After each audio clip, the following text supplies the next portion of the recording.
캠 카메라에 있어서 이게 줌 기능을 가진 캠 카메라 만드시면 제 기술 구조가 되겠습니다. 그다음에 이런 조명 방식에 있어서도 이거를 길게 줌 기능을 가져서 손으로 뺄 수 있어도 상관없어요. 손으로 빼가지고 이게 가시 안에 이제 금속 가시 있는 거예요. 그래서 안쪽으로 오목한 홈을 파가지고 빛을 증폭시키는 구조를 갖추고요. 길게 뽑아내가지고 그래갖고 멀리 비칠 수 있게 뭐 자동차 조명이라든지 군사용 조명 장치, 또는 산업용 조명 장치 이런 것들도 다 가능한 부분입니다. 이거 사용하시면 제 기술 구조가 되겠습니다.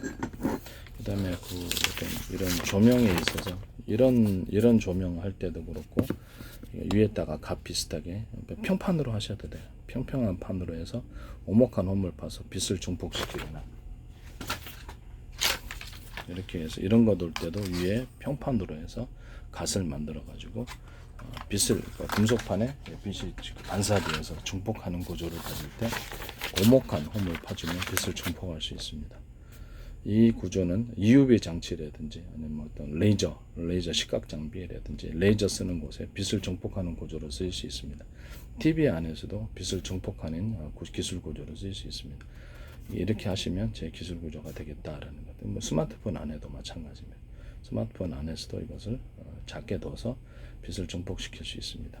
이렇게 하시면 이제 제 카메라라든지 뭐 그런 데 쓰이겠죠. 그렇게 하시면 제 기술 구조가 되겠다라는 것을 말씀드립니다. 카메라의 망원 렌즈를 빛을 증폭할 목적으로 해서 이렇게 안에 금속 오목한 홈을 두고 빛을 증폭해 가지고 안쪽으로 받아들여서 보다 선명한 화면을 얻는 이런 카메라를 만드시면 제 기술 구조가 되겠습니다.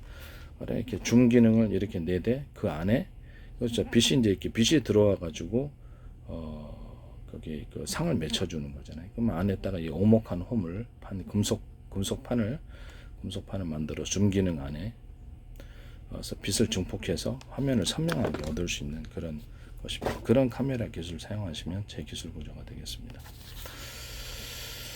그 다음에 모든 그 블랙박스 같은데 블랙박스도 줌 기능을 가져가지고 자체적으로 카메라를 탑재해서 블랙박스가 있을 때도 줌 기능을 갖는 블랙박스 또는 카메라를 이렇게 로봇 같은데 장착해도 줌 기능을 지금 차량용 카메라는 줌 기능을 갖추고 있지 않아요. 그래서 줌 기능을 갖춘 그런 차량용 카메라를 만드시면 제 기술 구조가 되겠습니다. 그리고 시동키를 비밀번호 방식으로 해가지고 자동차 시동키 아시잖아요. 하시면 제 기술 구조가 되겠습니다. 그리고 전파를 통해서 비밀번호 방식으로 해서 문을 개폐하는 삼성페이어스 쓰시던데 그것은 제 방식입니다. 드론을 수백 대 있다 그럴 때 그중에 서로 통신할 때 서로 파형이 틀린 여러 개의 복합 전파를 통해서 어떤 걸 썼는지 알 수 없죠. 비밀 통신 방식도 되고요. 그 중에 하나는 비밀번호 방식, 암고 방식, 드론이라든지 드론 번호가 있잖아요. 호출 방식으로 쓰인다고 말씀을 드렸어요. 그 방식을 이제 쓰시면 이제 제 기술 고자가 되겠다라는 것을 말씀을 드립니다. 이것은 뭐 무선 CCTV를 호출하거나 뭐 기타 모든 로봇이 숫자가 많다. 군사용 로봇인데 100대다. 향후에는 그렇게 될 수 있어요. 또 그렇게 했을 때도 하고 무선 충전 구조에도 이렇게 비밀번호 방식을 하나의 전파를 쓸 수 있습니다. 그래서 맞아야지 이것을 할 수 있는 겁니다. 그다음에 스마트폰 이렇게 충전할 때도 그렇죠. 비밀번호 맞아야지 이렇게 고객이 요금을 결제하거나 비밀 회사에서 아무나 쓸 수는 없잖아요. 남의 전기 끌어다 쓰는 거잖아요. 그래서 이거를 비밀번호 방식으로 무선 충전 구조를 가지시면 제 기술 구조가 되겠다. 비밀번호 완구호. 그다음에 스마트폰이다 그러면 이렇게 호출 번호가 있을 거 아닙니까?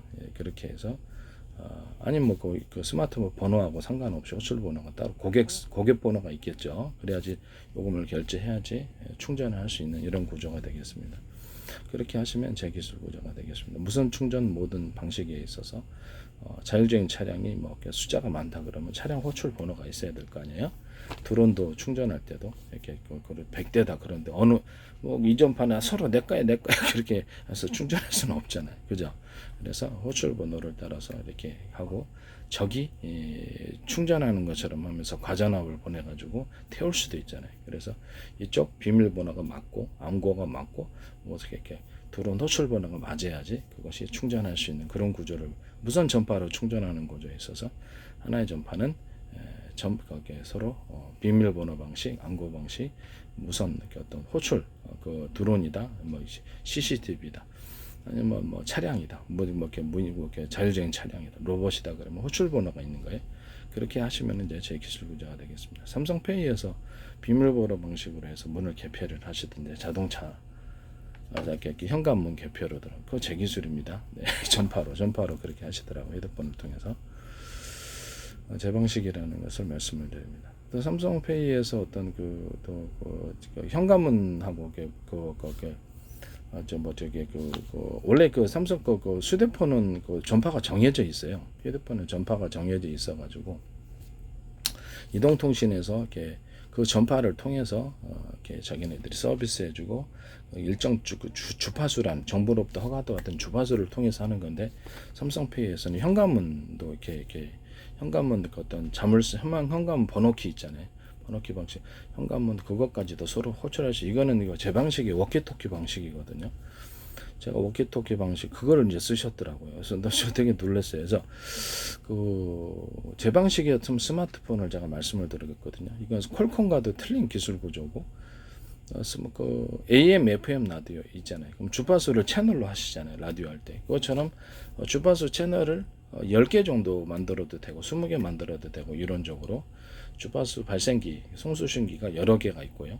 그걸 통해서 하고 뭐 하나는 방송으로 하고 인터넷 방송, 하나는 뭐 뱅킹, 하나는 뭐 이렇게 게임 이런 식으로 한다는 거죠. 그래서 주파수 채널이 널널해서 그거 가지고 이제 이렇게 활용할 수 있는 게 많죠. 하나의 채널이 잘 안 되면 다른 쪽 채널로 바꾼다든지 이런 식으로 통신할 수도 있고요. 그 중에 하나는 그 워키토키 방식으로 스마트폰과 스마트폰 또는 스마트폰과 다른 호환기기, 현관문 비디오, 무선 CCTV, 블랙박스 제가 그렇게 해가지고 서로 또 호출해가지고 서로 이렇게 통신할 수 있는 구조. 그만 워키토키 방식으로 중앙 서비스를 하는 이동통신이다 그러면 거기 돈 내지 않고 자체적으로 자체 전파를 발생해서 하는 겁니다. 근데 삼성페이에서 이걸 현관문 그걸 하시더라고요. 그래서 이거 자체 전파를 발생하는 방식이거든요. 그래서 이거는 제 방식이라는 것을 다시 한번 말씀을 드립니다. 기존에는 없었죠. 그래서 기존에 전파를 새로 발생시켜서 하는 스마트폰 워키토키 방식을 제 방식을 사용했다라는 거죠. 그리고 이제 위성통신이나 이제 이동통신이 서로 결합하고 있는데 위성통신에서도 주파수 발생기, 서로 송수신 구전할 수 있는 주파수 발생기 숫자를 많이 해서 통신하면 보다 하나의 위성을 띄울 때 그것도 많은 일을 할 수 있거든요. 그래서 하나의 전파 가지고 수신한 게 아니라 수백 개 또는 수천 개의 전파를 자체적으로 발생을 시키면서 그걸로 각각 목적별로 한다면 얼마나 많은 일을 할 수 있을까요? 그것은 서로 제 방법인 서로 파형이 틀린 여러 개의 복합 전파를 사용하면 됩니다. 이 전파를 2개를 썼는지 3개를 썼는지 5개를 썼는지 10개를 썼는지 알 수가 없어요. 정보로부터 허가가 나야 되는 부분이고요. 그래서 어떤 전파를 썼는지 알 수가 없다라는 거. 그 중에 하나는 비밀번호 방식, 안고 방식, 서로 이렇게 호출 방식이 돼야 돼. 호출 번호가 있으니까 그 방식으로 쓴다. 삼성페이에서 제 걸 쓰셨더라고요. 또 어떤 데서도 이거를 제 페이스북에 광고가 났는데 무선 CCTV를 얘기를 했더니 그래서 서로 파형이 틀린 이렇게 여러 개 무선 전파로 해야 돼요. 그래야지 영상이 멀리서도 볼 수 있고 뚜렷하거든요. 서로 파형이 틀린 여러 개 복합 전파 그중에서 서로 비밀번호 호출 이렇게 안고 맞아야지 이게 그 스마트폰과 통신하는데 그게 이제 스마트폰인지 아니면 그냥 이걸 영상을 볼 수 있는 영상기기인지는 모르겠는데 거기서도 만약에 전파 발생을 통해서 이게 무선 CCTV를 그냥 야외인데 그게 아마 베트남이었던가 그랬던 것 같은데요. 동남아시아 그거를 내 페이스북에 광고를 내셨더라고요. 참 어이가 없었어요. 그 다른 전파로는 신호가 미약해서 안 되고요. 서로 파형이 틀린 여러 개 복합 전파를 사용했을 때 신호가 멀리 갑니다. 이걸 이제 사용하셔가지고 스마트폰에서 전파를 발생을 시켰다는 거죠. 스마트폰에서 전파에서 워키토키처럼 얘하고 무선 CCTV하고 내 스마트폰에서 영상을 워키게 자체 전파를 발생을 시키는 방법으로 해서 그게 이제 제 방식이거든요. 그게 나오더라고요. 제 기술을 너무 그전에는 이런 방식이 없었어요. 이게 군에서도 어떤 뭐냐면 작전을 할 때, 그렇죠. 드론 같은 데서 이렇게 띄워가지고, 그건 또 차량에다 띄워가지고, 무선 기지국이다. 그럼 무선 기지국 소형을 갖고 다니면서, 차량이 갖고 다니면서, 그것을 무선 신호를 갖다가 대신 처리해 주는 거예요. 근처에 있는. 중계 기지국, 이동통신 같은 중계 기지국이 있잖아요. 건물에 설치하는. 그런 것처럼 작은 거를 설치해서, 서로 파형이 틀린 여러 개의 전파로서 통신을 하고요.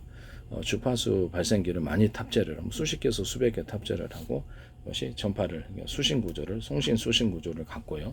거기서 차량에 탑재하거나 드론에 탑재하거나 이런 비행체에 탑재해서 할 수 있다라는 거죠. 위성을 꼭 띄워야 될 필요가 없어요. 그렇죠. 어디선가 전파를 처리를 해주는 곳이 있습니다. 그런 이제 무슨 소형 기지국 소형 그런 것에서 옛날에 군인들 이렇게 배낭에 외고 다니면서 이렇게 전파 잡고 그랬잖아요. 통신병 하면서 그 방식으로 차량이나 드론 이런 데 비행체에 탑재하면서 이렇게 무선 신호를 처리해주는 그 기기를 제가 말씀을 드렸었어요. 그거 하시면 이제 제 기술 구조가 되겠습니다. 그럼 이제 중간 대리점 같은 이것이 있고 나중에 그것을 최종적으로 그 무선 기지국이 이제 여러 개 있을 거 아닙니까? 군에 같은. 그러면 그것을 총합적으로 신호를 총괄해주는 이런 총사령부 같은 무선 큰 기지, 무선 기기, 무선 신호를 총괄해주는 그 기기가 있어서 이 노트북 컴퓨터나 관리하는 컴퓨터에 꽂으면 그것을 전체를 가령 영상이다. 거기서 이렇게 영상을 갖다가 이게 무선 CCTV 같은 영상을 설치해가지고 군에서 작전을 했다. 그러면 거기 영상이 다 이쪽으로 이렇게 무선으로 와가지고 처리할 수 있는 방식입니다. 이건 이제 아시면 이제 제 기술 구조가 되겠습니다.